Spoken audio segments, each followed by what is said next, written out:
Hey friends, we are back in the garden. Finally, it's been a super long week of heavy rains in South Louisiana, but the rain does good. We all know that, so let's check out the garden. Here in the front, we've got all of these beauties. They're so pretty. Everything is really filling out. The melons are really starting to climb. I think last week they were down here and they're climbing even further this week.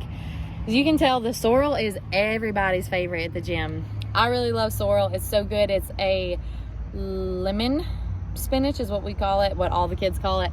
These plants, like, they get nibbled down to nothing by every kid that comes to the gym, but that's why we grow it. That's the point.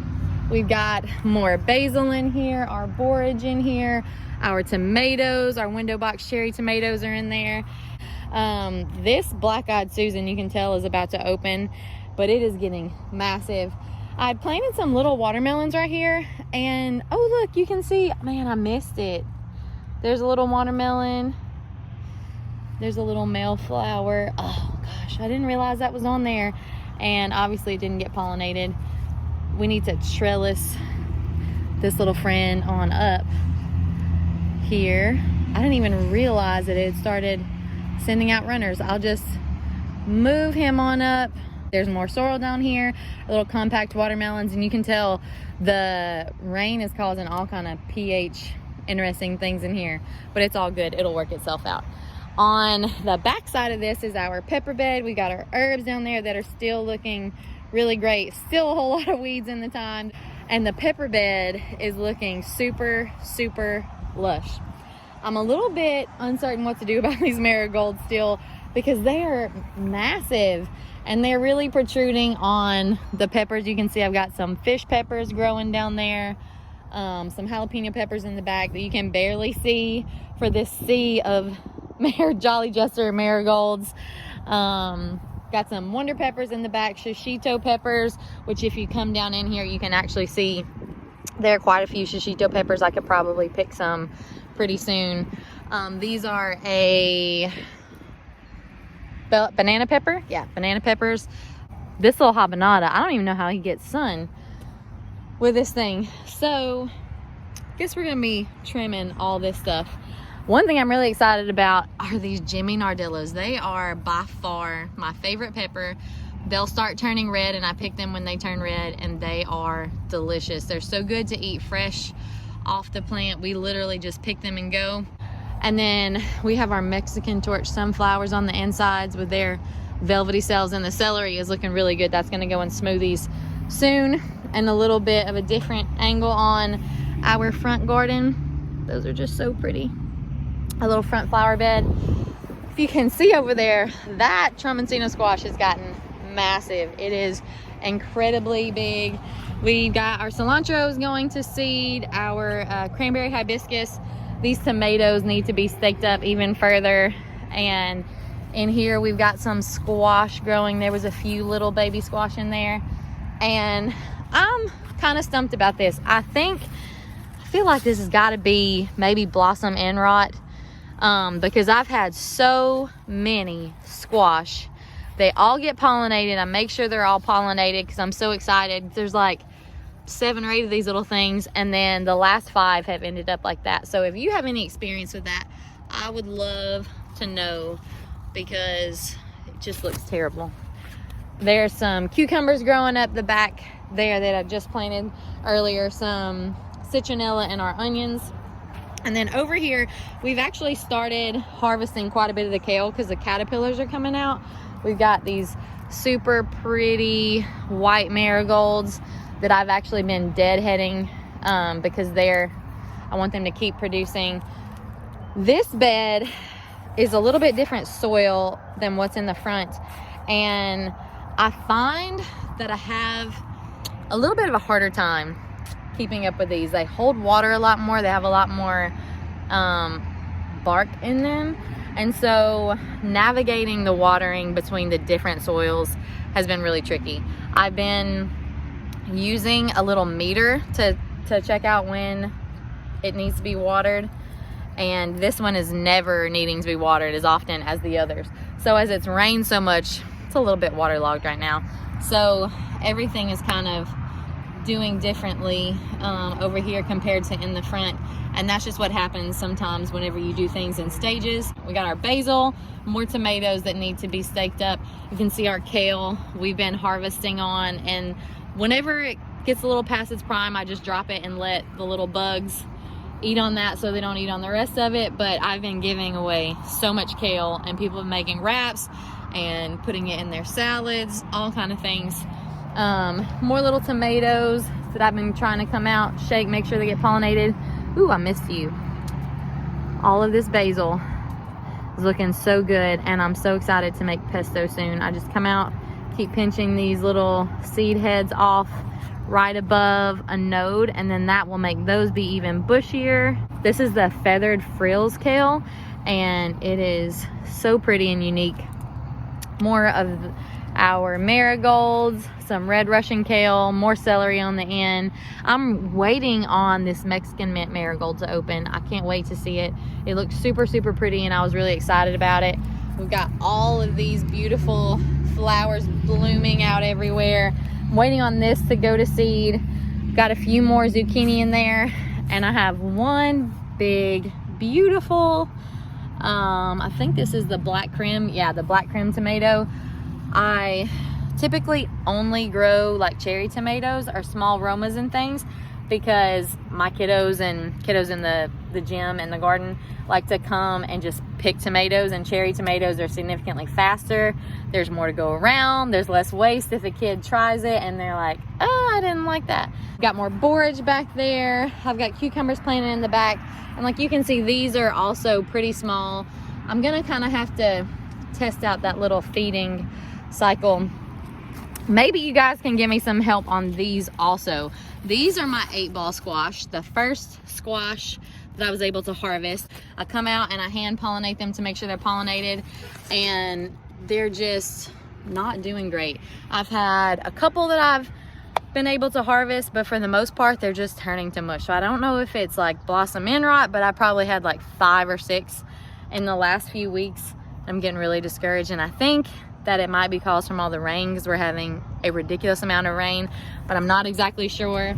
I have another one back here, and I'm having the same issue with it. You can see right up here on the top, it just, oh, it's even nasty to touch.